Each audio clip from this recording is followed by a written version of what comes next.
권미란의 인사이드아웃 화요일 아름아름 스몰캡입니다. 스몰캡을 잘 아는 리서치 아름의 김도윤 연구원입니다. 연구원님 안녕하세요. 안녕하세요. 네, 오늘도 스몰캡 두 기업 또 꼼꼼하게 성실하게 분석을 해볼 텐데요. 먼저 첫 번째 기업 주제 보겠습니다.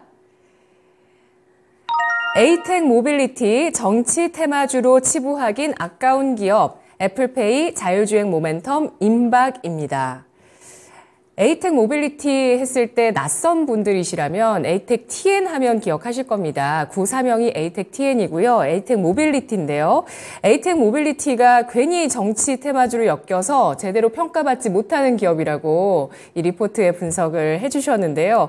이 기업 같은 경우는 대표이사가 성남 창조경영 CEO 포럼 운영진을 맡으면서 성남 쪽이면 이재명 관련주죠. 이재명 관련주로 엮인 기업인데요. 재평가받아야 할 비즈니스 이슈는 뭐가 있을까요? 네, 일단 실적 부분이 가장 좀 큰 요소입니다.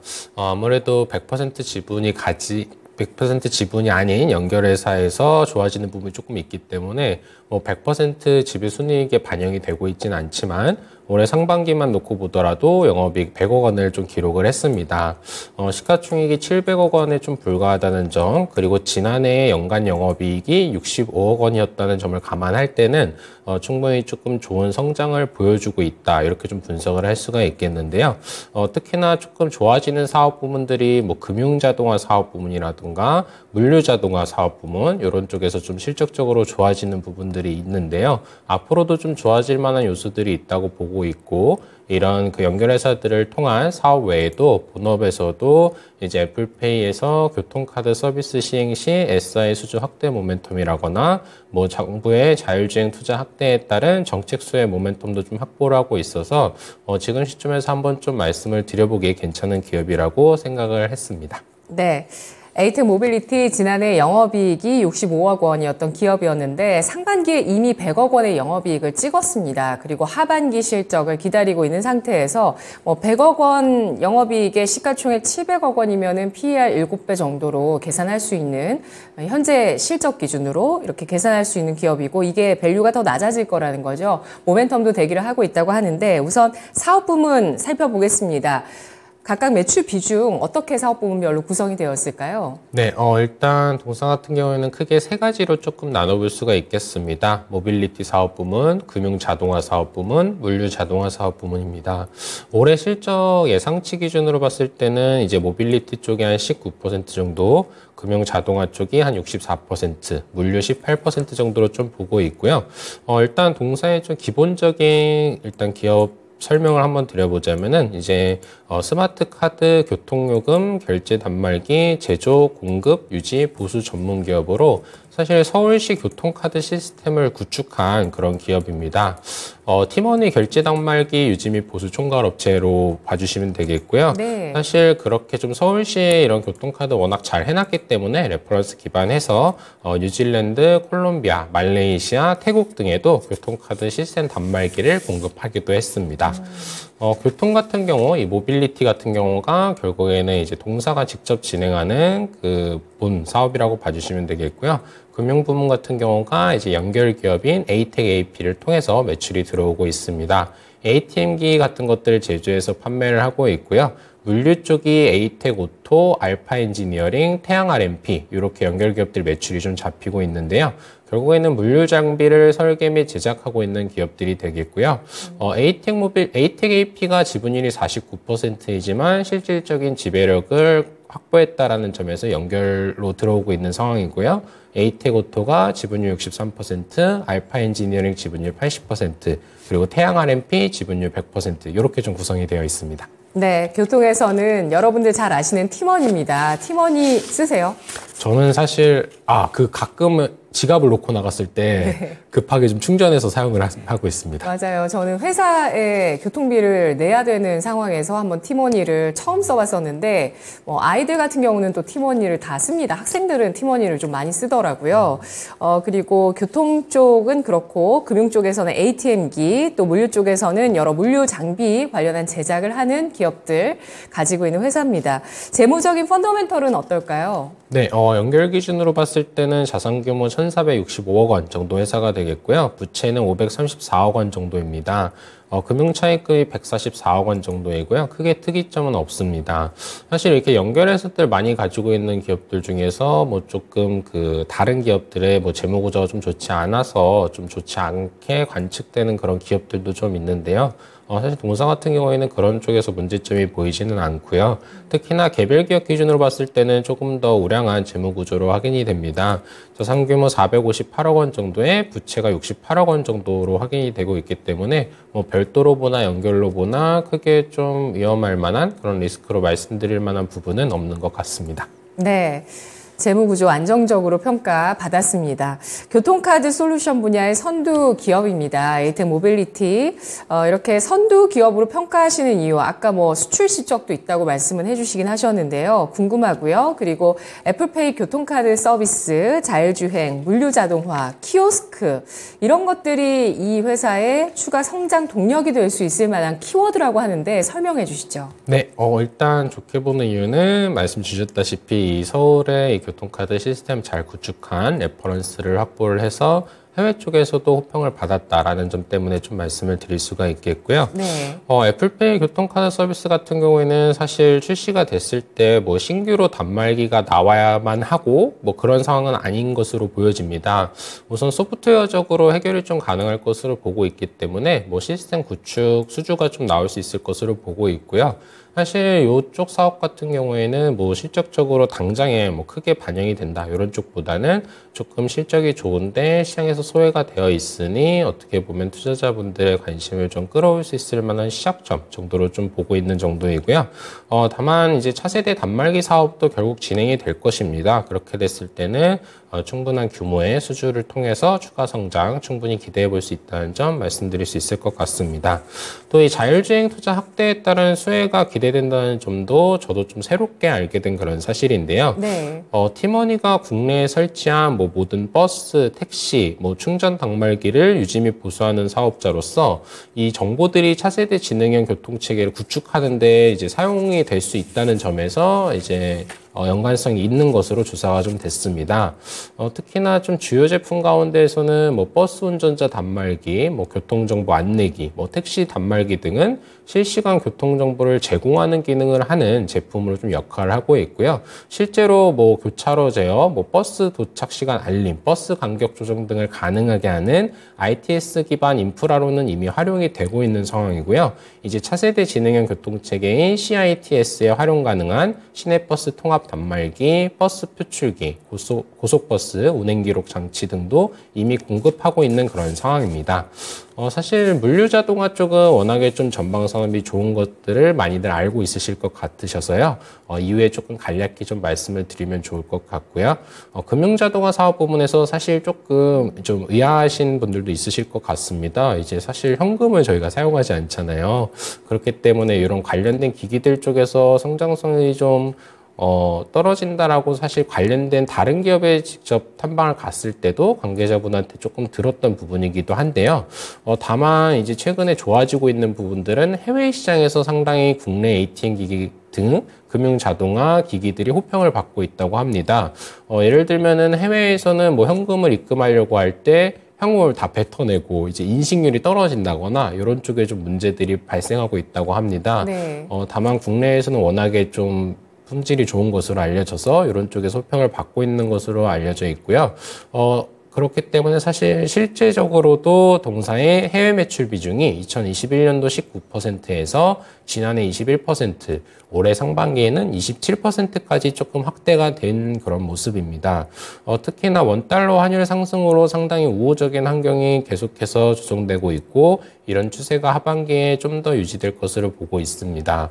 결국에는 상반기에 좀 실적이 좋았던 부분들에는 금융 자동화 사업 부문의 해외 쪽에서 상당히 좀 좋은 영업 환경이 구축됐었다. 이렇게 좀 말씀드릴 수 있을 것 같습니다. 네, 그렇군요. 그래서 에이텍 모빌리티 하면 교통카드 티머니 기업 이렇게 생각하시겠지만 아까 매출 구성에서도 설명드렸듯이 교통은 19%입니다. 물류가 비슷하게 18%고 금융 쪽이 올해 60% 넘어갈 것으로 예상되면서 금융 부분의 이 수출 실적의 성장의 요인이 되고 있다고 보실 수가 있는데요. 다만 지난 3월에 애플페이가 국내 출시가 됐지만 그동안 교통카드 서비스 서비스는 수수료 과금 문제, 인프라 문제 이런 것들로 좀 지연되고 있었다고 합니다.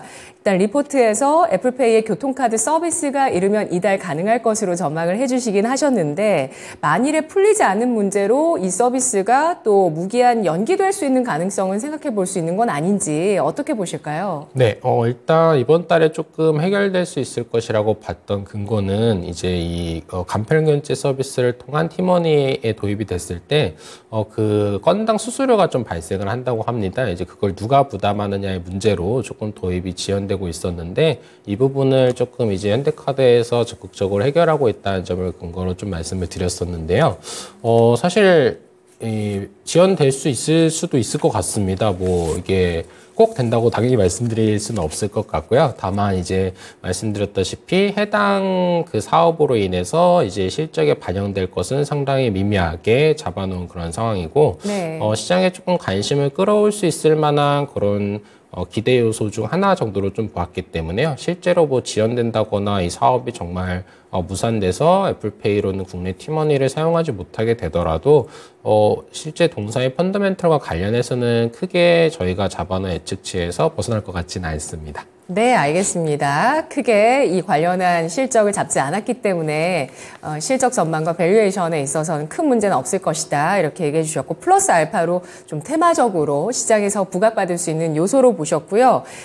미래 트래킹에서는 물류 쪽 보도록 하겠습니다. 지난해 LG CNS의 협력 업체들을 인수하면서 이 기업이 본격적으로 물류 자동화 사업에 진입했습니다. 에이텍 모빌리티와 LG CNS와의 파트너십이 좀 각별해 보이는데 이 파트너십을 통해서 다양한 수주 확보 가능할 것으로 전망하실까요? 네, 일단 LG CNS하고 상당히 우호적인 관계를 장기간 구축해온 것 같습니다. 일단 모빌리티 사업 최대 고객인 티머니의 설립 당시에 LG CNS가 30% 정도 출자를 했었던 부분이 있고요. 이때부터 사업 관계가 좀 시작이 됐고 특히나 동사 금융자동화 사업 부분의 근간이 되는 종속회사 에이텍 AP 같은 경우에는 LG CNS의 ATM 단말기 사업을 동사가 인수한 것이기 때문에 LG CNS 상당히 좀 돈독한 관계를 유지하고 있는 것으로 보여지고요. 거기에 확장적인 개념에서 지난해 이제 그 물류자동화 협력 업체들을 동사가 인수를 하게 되면서 알파 엔지니어링, 태양 RMP 이렇게 두 회사를 인수해서 LG CNS와 컨소시엄으로 이제 수주에 나서고 있는 그런 상황입니다. LG CNS 같은 경우에는 국내 물류자동화 시장에서 시장 점유율 30%로 1위 기업, 선두 기업 중 하나로 안정적인 수주량 확보를 통해서 성장세를 이어가고 있기 때문에 동사에 이번에 인수한 그런 회사들도 동반 성장할 수 있는 환경이 충분히 조성되어 있는 것 같습니다. 네. 자, 투자 포인트 4가지로 정리하면서 에이텍 모빌리티 주가 전망 해보겠습니다. 이재명 관련주로 엮였던 만큼 작년 대선 때 2022년 3월까지 해서 좀 반응이 어땠을까 봤는데 하락을 꾸준하게 했었고요. 2021년도 4월에 고점을 찍었습니다. 악성 매물은 없다고 봐도 괜찮을지도 궁금하고 최근의 추세 괜찮거든요. 투자 포인트 정리해 주실까요? 네, 일단 투자 포인트 먼저 말씀드리자면 첫 번째는 저희가 기대할 수 있는 호실적입니다. 상반기에 좋을 것이라는 것이 아니라 이미 실제로 나와 있다는 점을 말씀드릴 수가 있겠고요. 하반기에도 이런 추세 유지될 수 있다는 점 말씀드릴 수 있겠습니다. 두 번째 포인트가 이제 금융자동화 부분의 해외 쪽 매출 비중이 증가하고 있다는 점인데요. 최근에 이런 환율이 계속해서 오르고 있기 때문에 이런 점에서 좀 더 수혜를 볼 수 있다는 점 말씀드릴 수 있겠습니다. 세 번째는 물류자동화 사업 부분에서 이제 LG CNS라는 든든한 파트너와 함께 앞으로 동사의 실적 성장을 견인할 요소가 충분하다는 점 말씀드릴 수가 있겠고요. 마지막으로는 기존 중심 사업 부문인 모빌리티 사업에서 이제 애플페이의 그런 티머니 도입 외에도 이제 차세대 진행형 교통체의 구축과 관련한 모멘텀을 받을 수 있다는 점 말씀드릴 수 있겠습니다. 적정 주가는 올해 예상 EPS 1329원에 타겟퍼 20배 적용해서 26,000원으로 좀 제시를 해놓은 상황입니다. 네. 현재 주가는 그의 절반 정도 해당하는 주가 움직임입니다. 13,310원 선 기록하면서 3.34%의 상승 기록하면서 모처럼 만에 반등 보여주고 있는 모습입니다. 다음 종목은 또 어떤 종목일까요? 주제 보시죠. 인터로조, 일본, 유럽 내 탑티어 고객사 확보, 미국 시장 진출까지. 인터로조 하시면 잘 아실 것 같아요. 컨택트 렌즈 기업이고요. 미용 렌즈 요즘 워낙들 많이 쓰시고 렌즈 끼시는 분들도 여전히 많이 계시는 게 많이 이렇게 눈이 나빠질 수밖에 없는 환경입니다. 비즈니스 이슈 알아볼까요? 네, 일단 컨택트 렌즈 수요 증가라는 굉장히 심플한 투자 포인트가 되겠습니다. 네. 근데 이것에 맞춰서 실제로 실적이 좋아지고 있는 모습들이 숫자를 보이고 있다는 점이 투자 포인트가 되겠고요.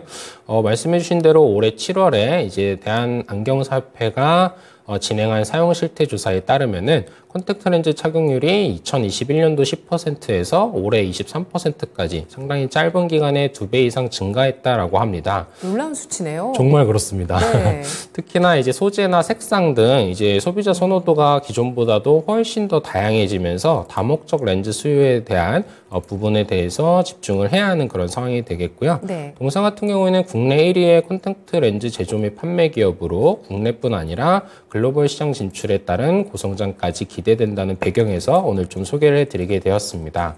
특히나 콘택트 렌즈 같은 경우에는 이제 2등급 의료기기로 좀 분류가 돼서 각 나라별로 이제 규제에 따른 그 승인을 득해야 된다는 점에서 진입장벽이 좀 상당히 있는 그런 산업이다라고 좀 말씀드릴 수 있을 것 같습니다. 네, 콘택트 렌즈 2등급 의료기기라고 합니다. 이 내용을 기억하시면 얼마나 진입장벽이 있다라는 걸 실감할 수 있을 것 같은데요.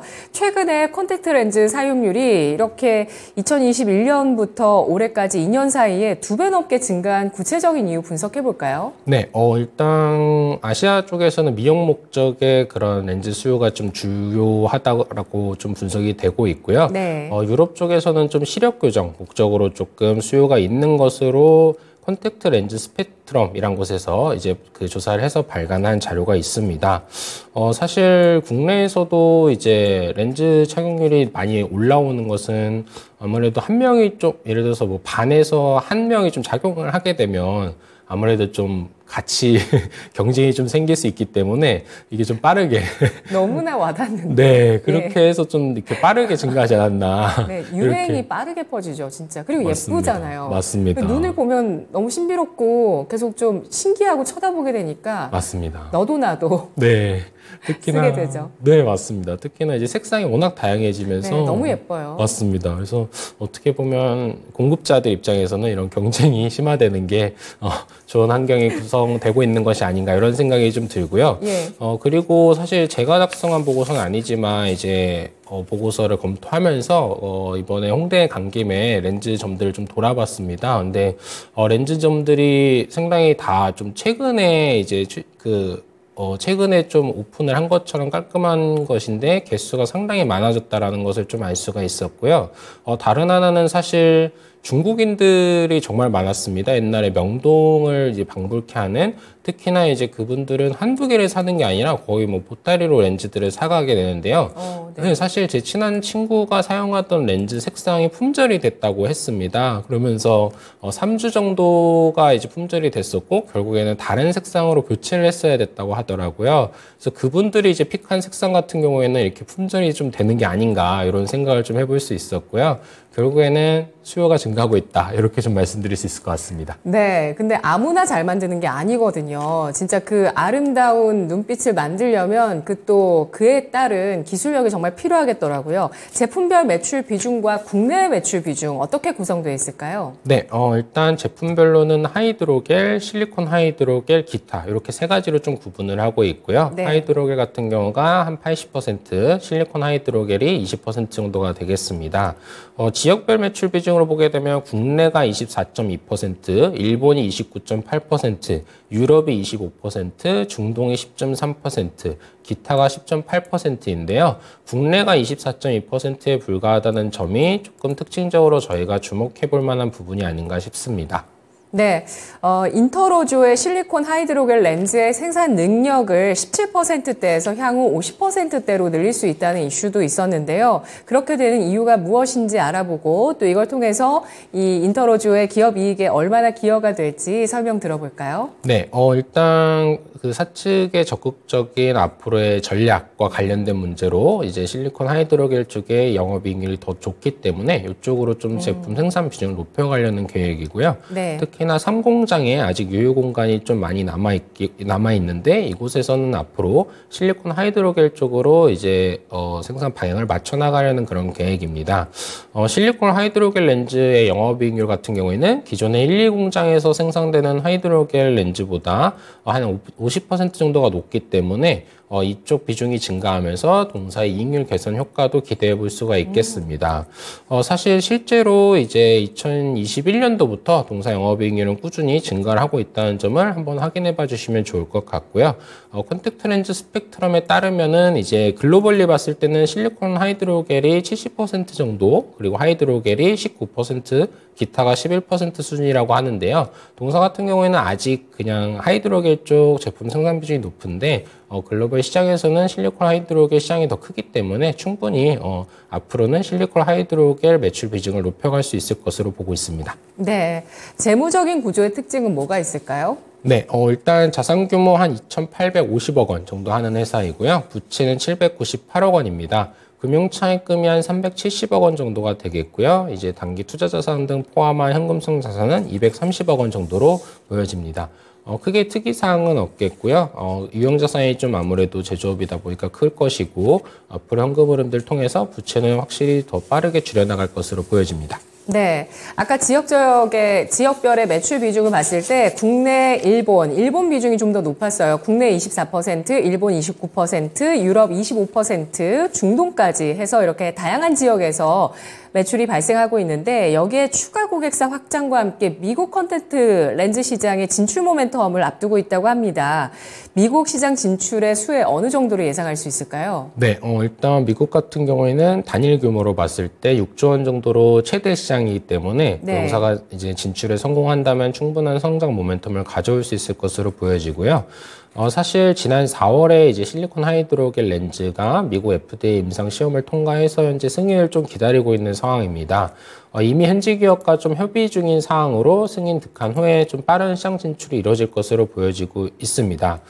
동사 고객사들을 보시게 되면은 이제 일본 1위 콘택트 렌즈 기업도 고객사로 확보를 했고요. 상위 3개 업체 중 한 곳을 추가로 확보하면서 경쟁력을 좀 입증을 했습니다. 네. 그러면서 프랑스 1위 콘택트 렌즈 렌즈 유통업체도 이제 고객사를 확보를 해서 초도 물량을 공급한 그런 상황이고요. 사실 이 렌즈 쪽에서 경쟁력 궁금하신 분들은 다음에 태국이나 이런 데 해외여행 가셨을 때 현지에서 렌즈 한번 사보셔서 착용해 보시면 눈이 좀 그런 그 상황이 있었습니다. 그래서 충분히 경쟁력이 필요한 산업이다라는 점 강조해 드리면서 탑티어 고객사들 확보했다는 것이 충분한 투자 포인트가 될 수 있다라는 점 말씀드리겠습니다. 네, 아무 렌즈나 눈에 넣을 수 없고 미국에서도 K 컨택트 렌즈의 그 품질에 대해서 좀 감동을 받으셨으면 좋겠네요. 미국의 FDA 시험은 일단 임상 시험은 통과를 했고 현재 판매 승인을 앞두고 있습니다. 성장의 걸림돌은 없을까요? 네, 최근에 이제 많이들 이야기들 하고 있으신 그 경기 침체나 뭐 이제 이팔 전쟁 확대 뭐 이런 위험성들이 많이 좀 실물 경기로 전이가 돼서 실제로 좀 수요가 떨어진다고 하면은 동사 같은 경우에는 글로벌 시장에 진출을 했기 때문에 어떻게 보면은 글로벌 시장이 좋을 때 더 좋고 안 좋아지면 같이 안 좋아질 수 있다는 점을 성장의 걸림돌로 말씀드릴 수 있을 것 같습니다.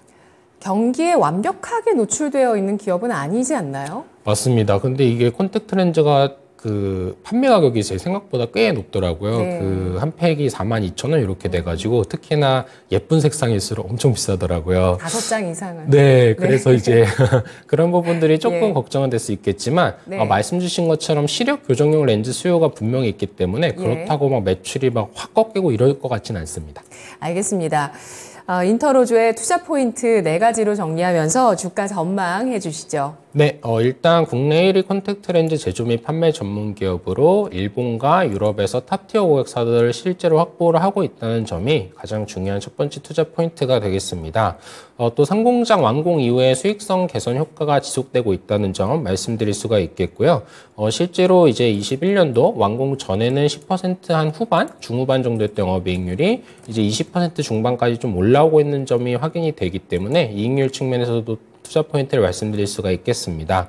세 번째로는 이제 동사 같은 경우에는 일회용 2주 이상 등 착용 주기라거나 뭐 컬러, 그리고 일반 시력 보정, 노안, 난시 보정 등 기능성별로 상당히 다양한 그런 수요를 모두 충족할 수 있는 제품 라인업을 구축했다는 점 말씀드릴 수가 있겠고요.